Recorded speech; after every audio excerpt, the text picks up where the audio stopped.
Hello everyone, welcome back to the shop. My name's Kevin Cheney and this is my blacksmith shop, Red Maple Forge, and today is Scrap Metal Friday. So what I got, piece I grabbed today was just an offcut, half inch square, should be a half inch, yeah, half-inch square. And as you can see from the text down below, I think I'm going to make a spoon out of this. So we'll get that popped into the forge. I'm not going to use all of the steel at all. But I wanted a piece that I could possibly handle for most of the time. So we'll get that heated up. I'll get my safety glasses on. And I'll do my normal spiel of I'm streaming on both Twitch and YouTube. I have my chats up, and I'll answer any questions that may pop up and all that. We'll see how many people show up today for the live stream. If you're catching this later, hey, why don't you put a comment down below saying, hey, I'll watch this later because you show it at, you do live streams at a weird time I could never watch. Which is 1:30 Eastern time, by the way. Sorry, I forgot to adjust that camera so it doesn't autofocus. Sorry. Hopefully it's not too bothersome today. Maybe I'll take a second while I'm still waiting for that to heat up, just to adjust that. Sorry about it. Oh, it's one of those Fridays. Oh, it still wants to do it.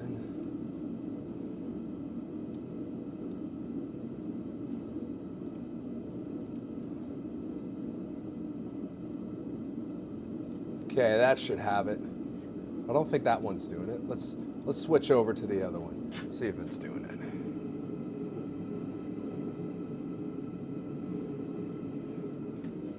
I don't think so. Okay, now that we got that sorted. Whoa, I already had a view come in and come out. Whoa, whoa. So on YouTube, I can actually see you guys popping in and out. Twitch, I can't. I only have the YouTube.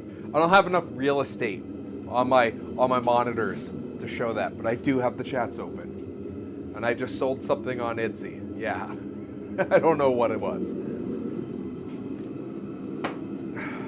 Oh yeah, I have an Etsy shop if you guys didn't know. Well, that didn't take long.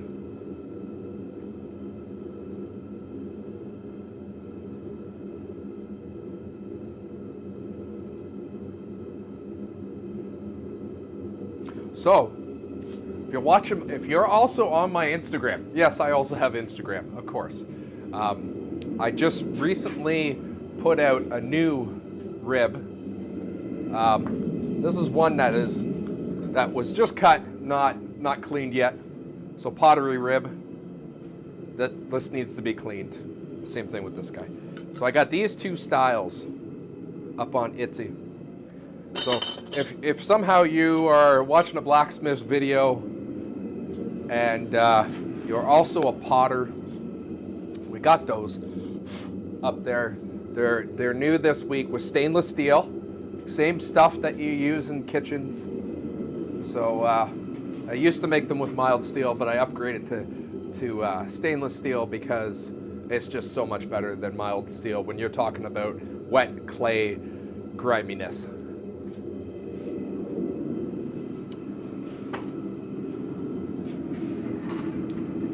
So on my first heat, I'm just gonna square off, take down the corners a little bit.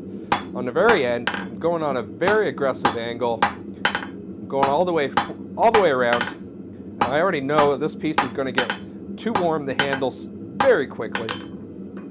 So all I'm doing is just knocking down the corners on the very top. And I'm gonna take another heat at it, and I'm gonna decide what tongs I'm gonna use on this. This is actually a really weird size tong-wise for me, because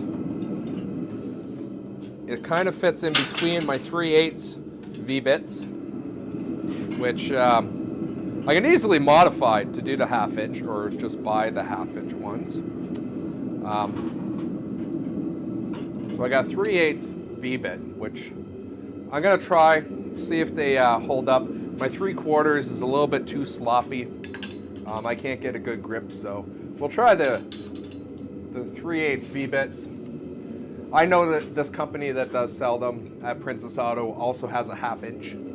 I just don't use 1/2 inch square enough to justify buying one yet.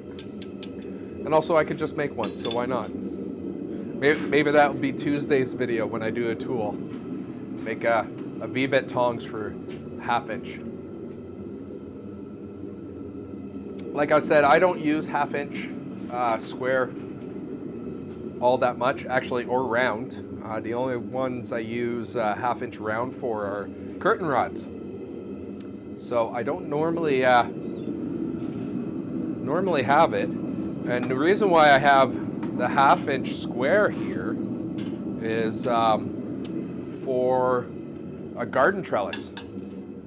I was made 2 of them. 2 different customers wanted the same thing. I made one, and I just happened to be going by,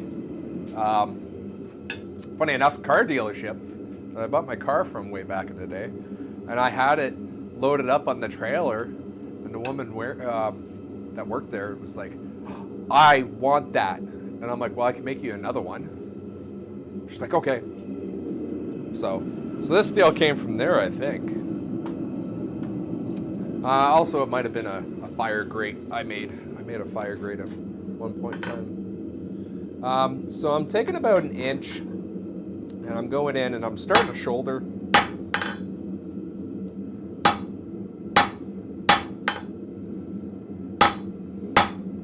And this is to separate the head from the handle.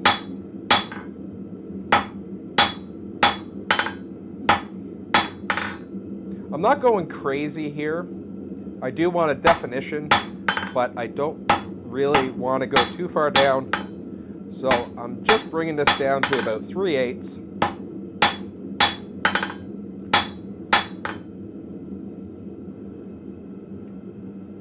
Very similar to how you would do a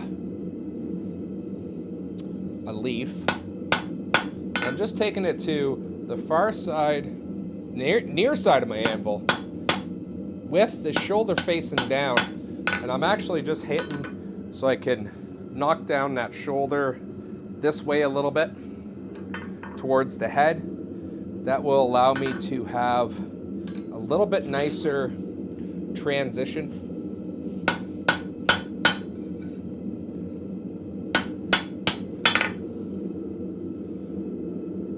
And it also lowers the risk of having a cold shut develop in there.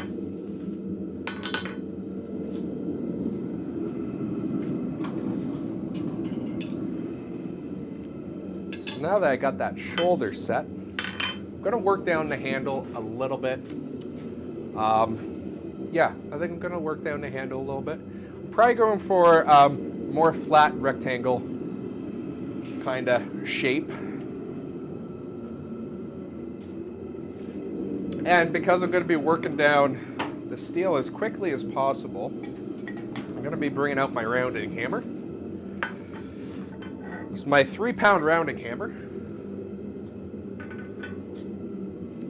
That one originally was a store-bought hammer from Princess Auto, our Harbor Freight, basically, in Canada.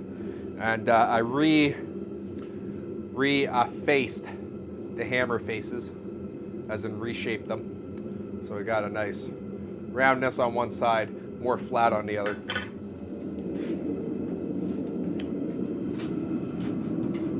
And really the only time I use a rounding hammer is when I am planning on working down steel quite a bit. I'm going to be working on the horn for it a bit with the rounding side.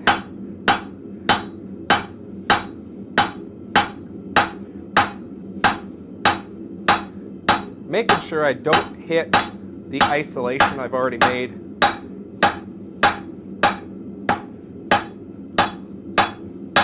I'm just going to work this down. At this point, I'm just trying to thin it out as quickly as possible. I'm not worried about how my hammer blows are spot on or not. Right now, my goal is just to move as much material as possible.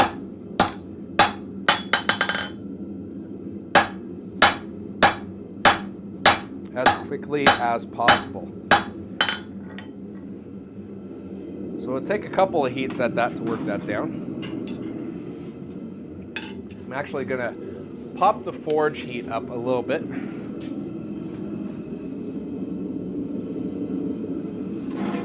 We're at about 7-8 psi right now.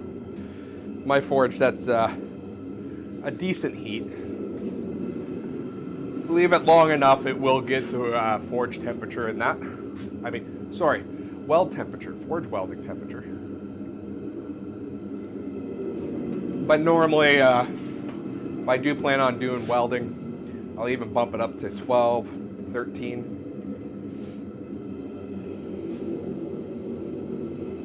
So, sun's coming out a little bit today. That's quite nice. Beautiful May kind of day. It's a little windy. Hopefully we don't get a little blip in the feed like we did yesterday. That was kind of iffy for a little bit, but we got through it.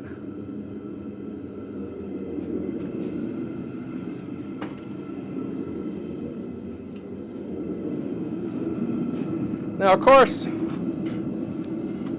the longer you leave it in the forge, the better, heat-wise, because you're working them. I mean, you're, what's the word I'm looking for? Working it will be easier at a higher temperature.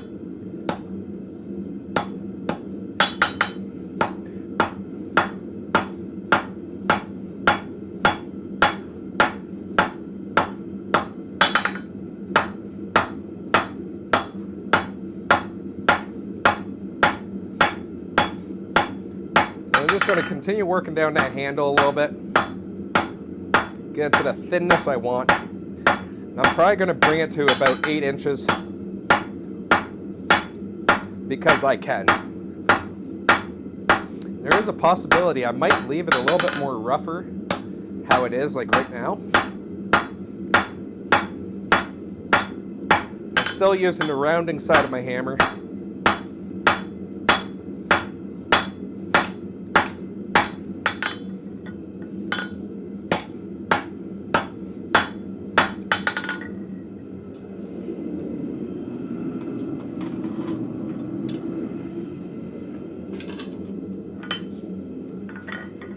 I'm going to take one more heat to work down the handle a little bit more.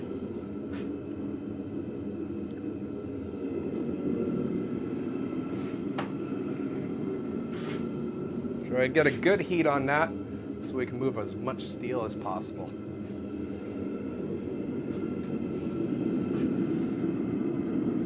Now I'm going to wait a little bit before cutting off the handle.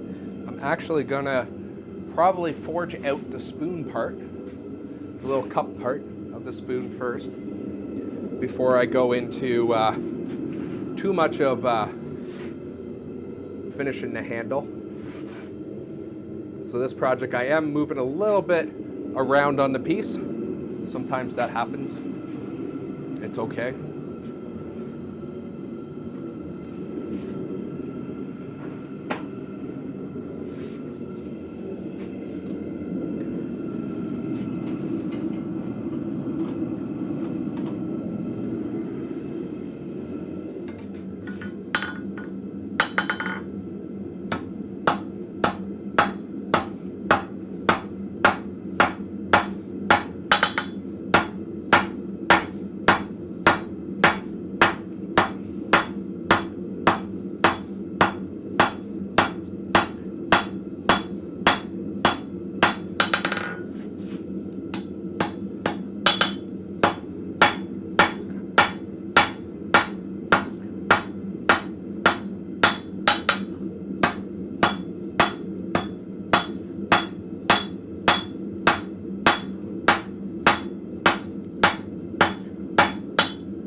that's roughly where I'm gonna leave the handle at this point. Yes, it's rude and crude, but it'll be okay.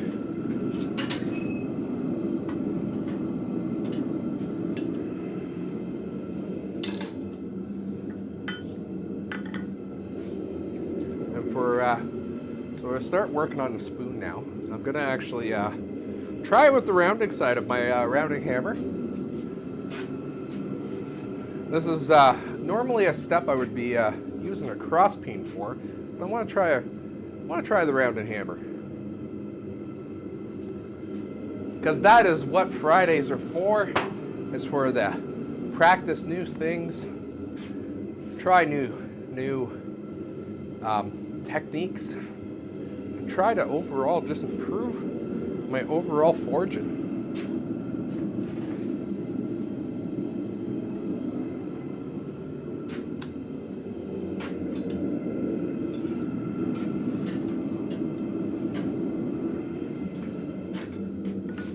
So I'm just going to do some straightening right now. Then I'm going to come straight down, right in the center of this.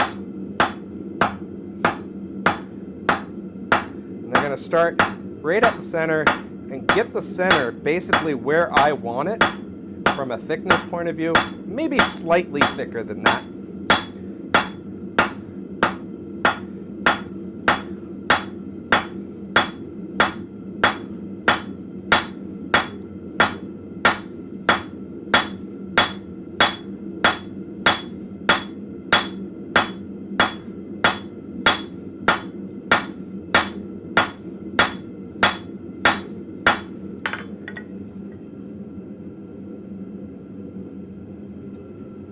Go.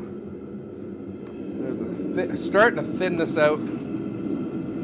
There is a possibility I might get a ball peen hammer out as I get closer to my finish size, just to get any more control on a small area. But we'll do the rounding hammer for a little bit longer, just so I can really get that spread out a little bit more. It's all good.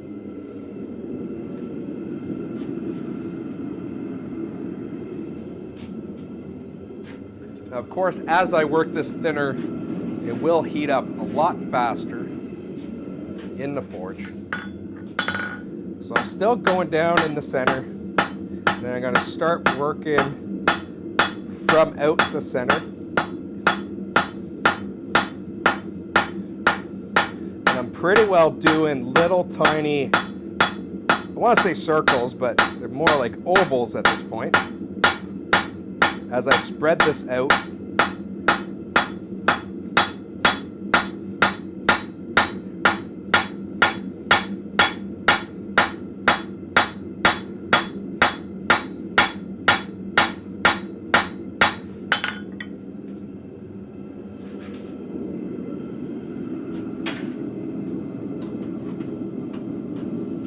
This is actually really weird for me using a rounding hammer and not a cross peen. So I'll probably take one more heat with the rounding hammer and then switch up to my little ball peen, which actually has a huge head for its size.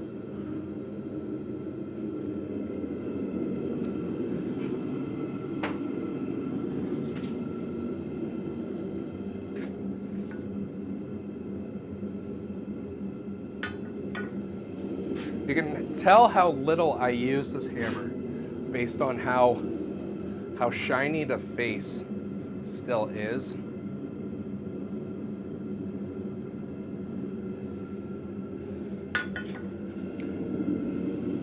Especially when you compare it to, say, my cross peen, 3-pound cross peen.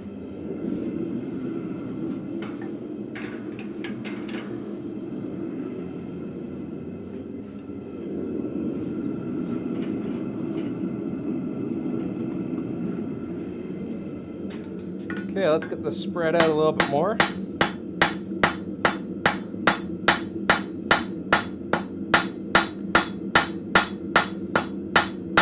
So this is going to be a very long spoon, if you haven't noticed yet.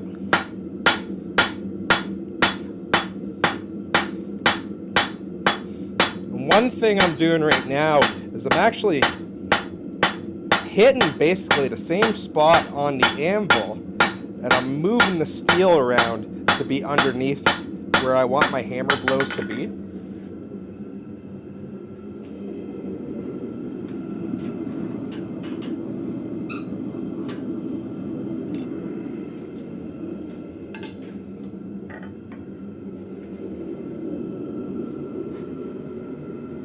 I'm just doing that, moving the steel underneath the hammer itself, just because it's easier to control moving that steel than it is to actually control where you want to move your hammer to.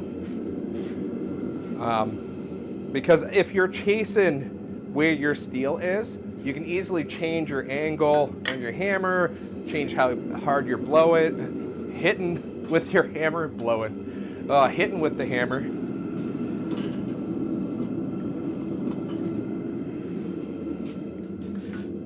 And funny enough, that is actually something I learned from watching a Blacksmith forge, is that he actually will almost hit the exact same spot on his anvil all the time, but will actually move the steel to go underneath his hammer.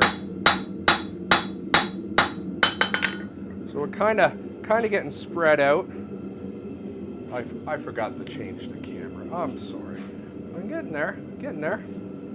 So at this point, I'm actually going to switch up to my ball peen so I can have a little bit more control exactly where I'm hitting. The cross peen is the rounding hammer, because it has such a huge surface that it's rounded on. It's just that. It has a huge surface compared to my little ball peen hammer, even though this guy is a big head for a little guy.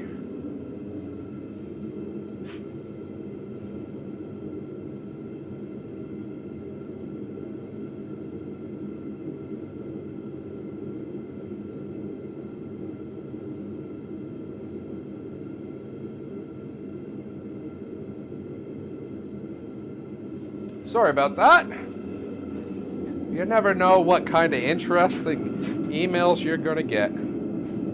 Anyways, so I'm going to be using my small ball peen just to clean up everything and really concentrate where I am hitting the steel.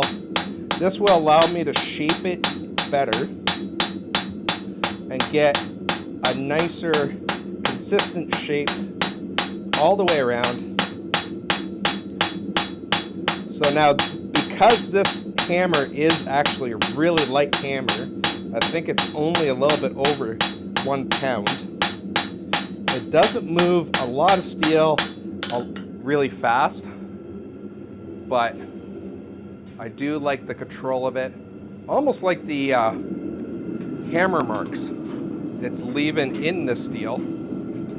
So I'm probably going to go one more heat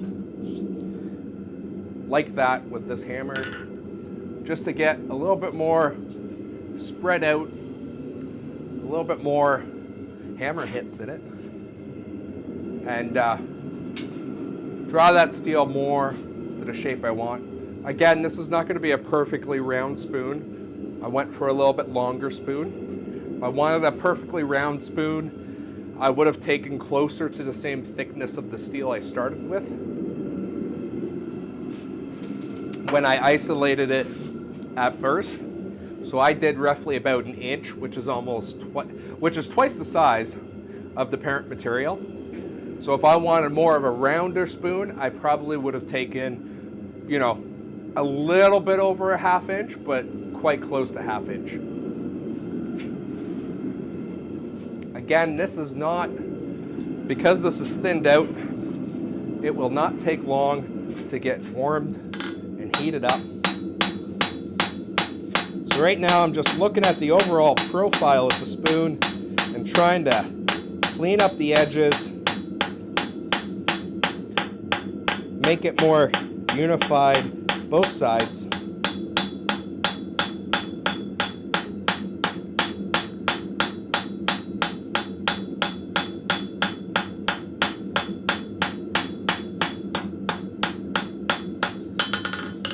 My handle has gone off a little bit, so I want to straighten that out as right now before going too much further. So we'll get that spoon, the head of the spoon, the cup of the spoon, straightened up with that handle. And then I'm going to actually shape the spoon so it actually has a cup shape. Right now it's relatively flat. And I could use my swage block over here, but I think I'm just going to do it on the anvil over the hardy hole.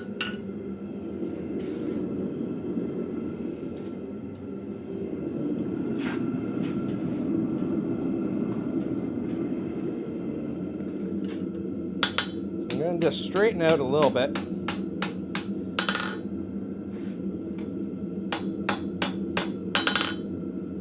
Then I'm going to come over to the hardy hole, and right in the center, I'm going to start curving that spoon, working it around the hardy hole just to get that nice cup shape. If I go a little too far, smack it back down.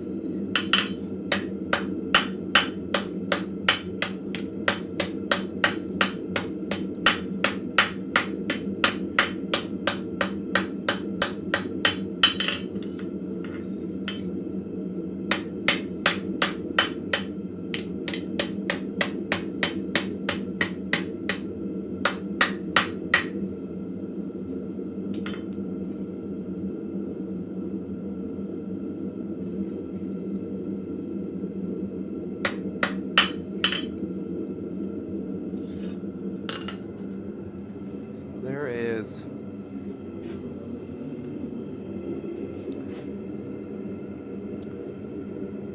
it did buckle a little bit in the middle, so I'm gonna take another heat and work out those little kinks a little bit.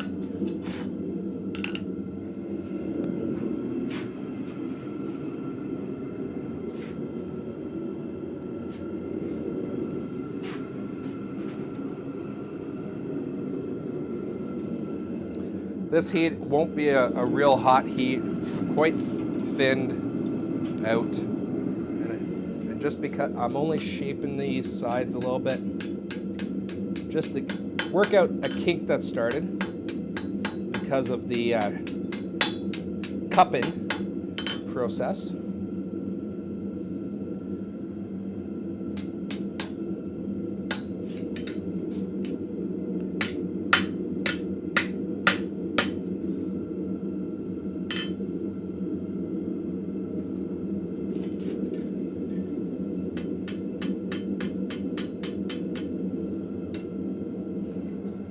There is my working end of the spoon, the nice little cup. So now I'm going to go back and start. Oh, I got a little kink here that I need to straighten out first. That looks a lot better. Yeah, that looks a lot better. So now I'm going to actually start working this handle a little bit and getting that looking all pretty. Probably going to actually leave hammer marks on this. I'm going to actually flip around because I think I'm at a point where I actually want to. Actually, no, I'm going to leave it.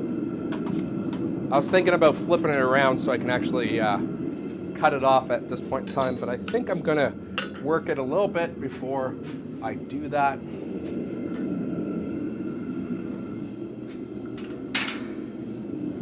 So I'm going to go back to my 2-pound cross beam.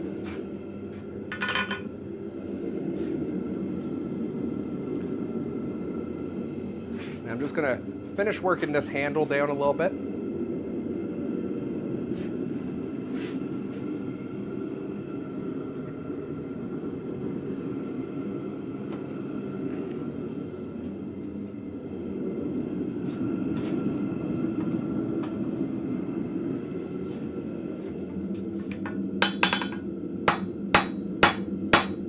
Making sure I don't mess up my nice cup of spoon I just made.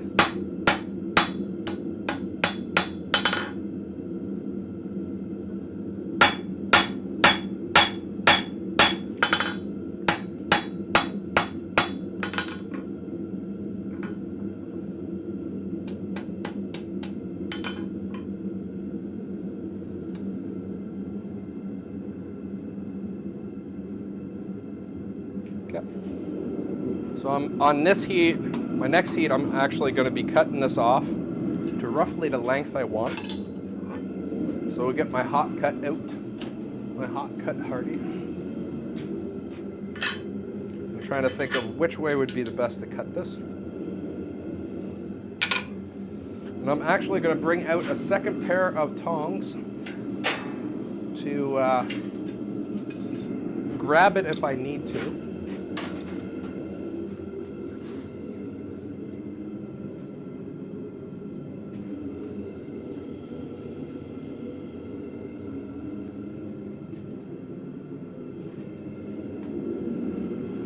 Taking a look at the chats. It's another quiet day, which is okay. I'll just ramble on.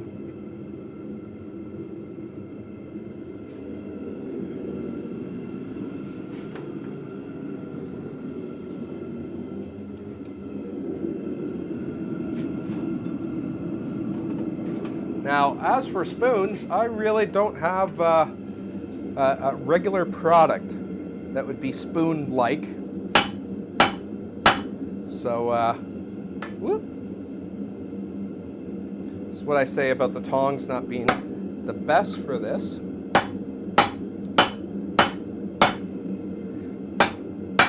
yeah, I will have a little bit of twisting and turning in the handle, but that's okay. We'll straighten that up after we get this cut off. I'm just going to use a second pair of tongs to grab that and break it off. I never like cutting all the way with my hot cut. You possibly can damage your hammer or your hot cut itself.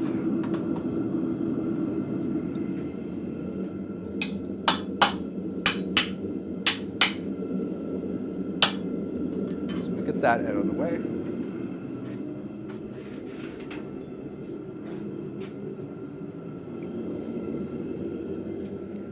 Now this is going to be a case of what tongs will be the best for this.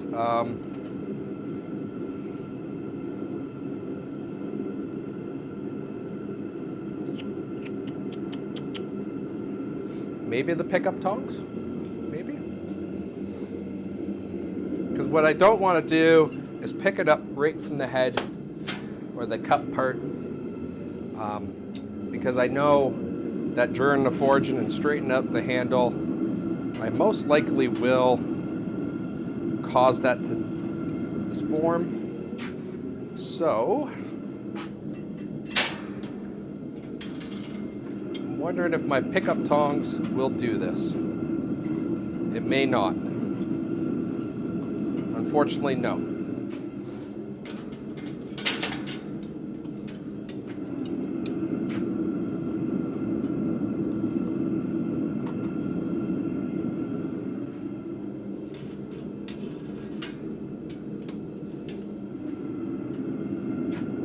All the tongs I have, you would think I have one that would work with this quite well, and the answer is no.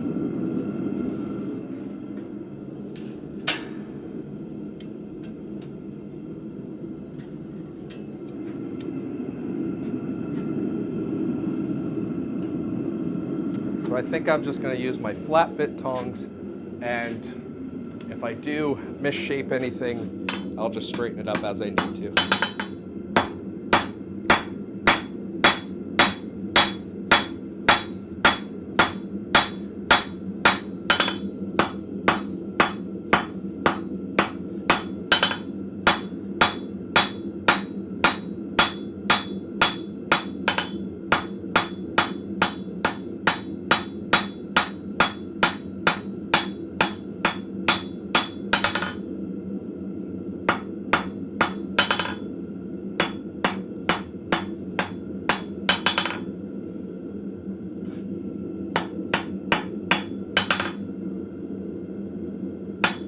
Right now I got it forged to roughly where I want it, and I'm just straightening up everything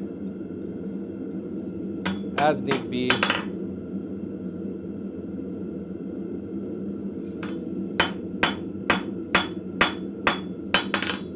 Cleaning up anything.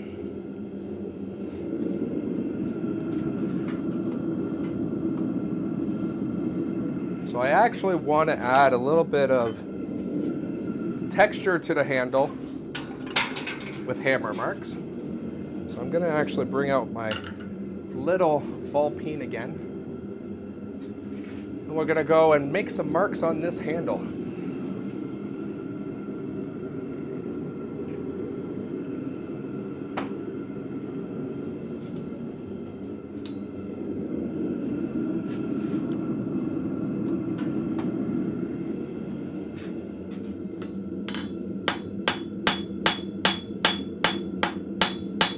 I'm just going to go down the handle, back and forth, not hitting all that hard with the ball peen. I know I will have to straighten this after I'm done.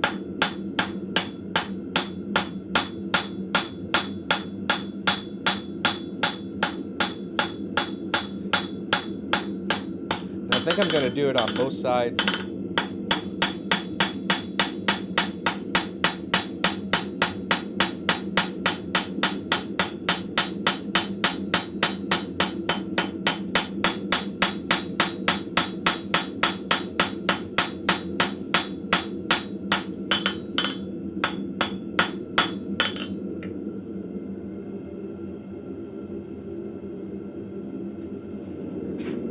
That is basically the little texture I want on this. I'm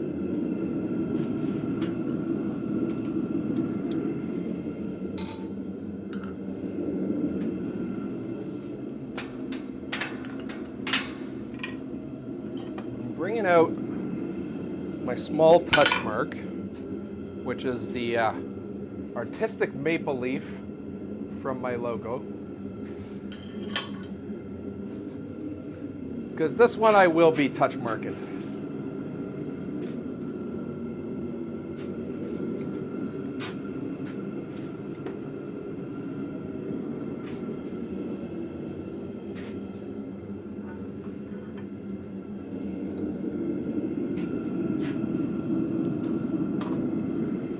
I'm going to touch mark it on top.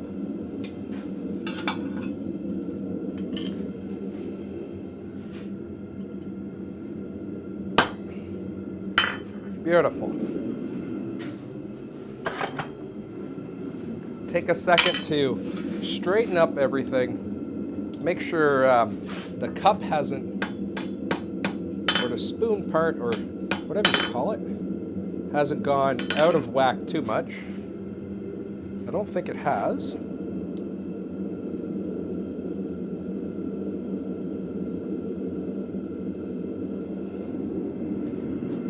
Nice, nice, nice. So now I'm going to go in, heat the whole thing up, because I would like to remove as much scale as I can, and I will be using my big butcher block wire brush. This guy I picked up from my farrier shop, like the horse supply shop where I get my horseshoe nails. They had one of these guys, and I'm like, yes, I need one of those. I ran for Blacksmith for about 15 years before actually buying one of these, and wow, does it make a difference on cleaning up stuff. I always tried like the little tiny wire brush, like this guy here, that like you use, I don't know what you use it for, scraping paint, I guess. And like those guys, they don't work. It's fine for cleaning loose scale off of doing a twist, but when you have some heavy scale, it doesn't work. So I'm just gonna go lightly with this right now because I don't want to misshape this too much, and I do have a little bit more heat in this than I probably should have. But I'm just gonna go down, a nice sweep of motion, and clean off as much of this scale as possible.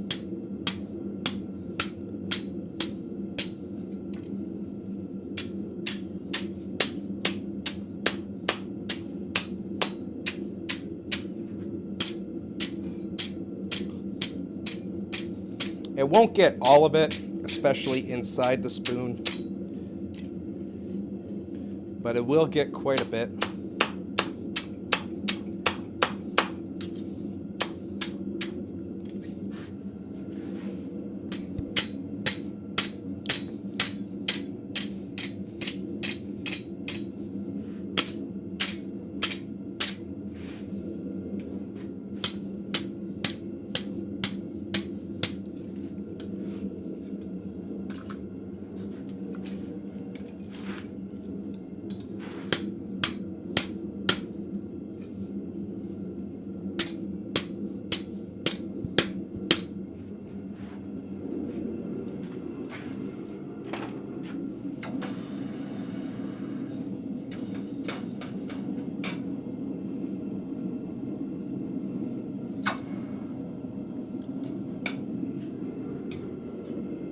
I just quenched it so I can actually handle it a little bit.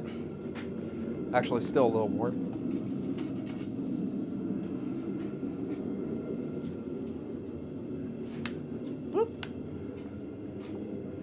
And there is my spoon made out of scrap metal.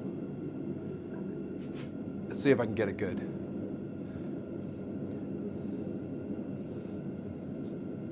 There is a possibility I'll leave this in the shop, so like if I'm using flux to do forge welding, I could just, you know, scoop in there and not worry about ruining one of my wife's nice spoons.